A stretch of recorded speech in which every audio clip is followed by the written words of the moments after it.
দায়িত্ব বঢ়ায় আৰু প্ৰথমতে মই উদ্যোক্তাসকলক ধন্যবাদ জ্ঞাপন কৰিছোঁ আৰু এই সম্বৰ্ধনা দি দিলে এইটোৱে মোৰ দায়িত্ব আৰু বঢ়াই দিলে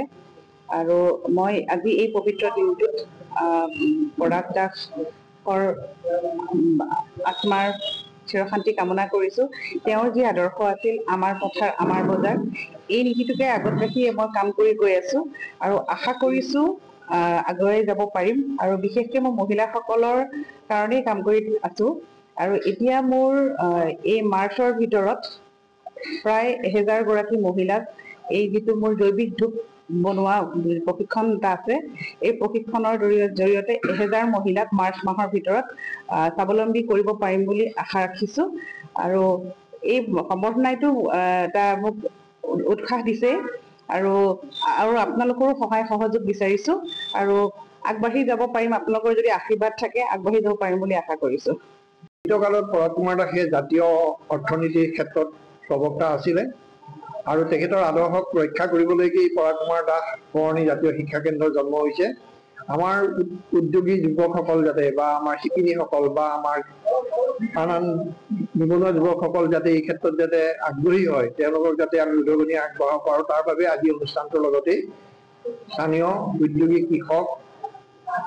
ব্যৱসায়ী সকলক আমি সম্বৰ্ধনাৰ আয়োজন কৰিছিলোঁ আৰু তেখেতসকলক আমি সম্বৰ্ধনা জনাইছোঁ যাতে তেখেতসকলৰ আদৰ্শৰে আন নতুন নিবনুৱা যুৱকসকলেও অগ্ৰসৰ হ'ব পাৰে। পৰাগ কুমাৰ দাসৰ আদৰ্শ ৰক্ষা কৰিবৰ কাৰণে পৰাগ কুমাৰ দাস বৰনী জাতীয় শিক্ষা কেন্দ্ৰ অসমৰ জন্ম হৈছিলে।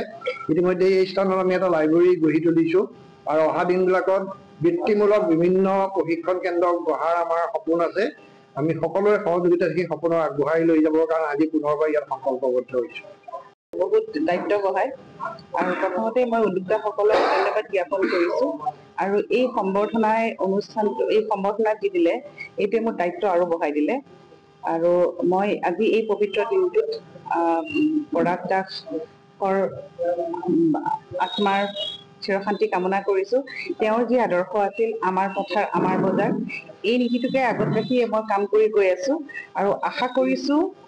আগুৱাই যাব পাৰিম আৰু বিশেষকৈ মই মহিলাসকলৰ কাৰণেই কাম কৰি আছোঁ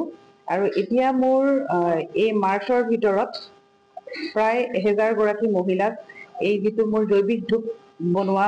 প্ৰশিক্ষণ এটা আছে, এই প্ৰশিক্ষণৰ জৰিয়তে 1000 মহিলাক মাৰ্চ মাহৰ ভিতৰত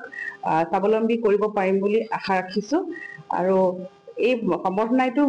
এটা মোক উৎসাহ দিছে আৰু আপোনালোকৰো সহায় সহযোগ বিচাৰিছোঁ আৰু আগবাঢ়ি যাব পাৰিম, আপোনালোকৰ যদি আশীৰ্বাদ থাকে আগবাঢ়ি যাব পাৰিম বুলি আশা কৰিছোঁ।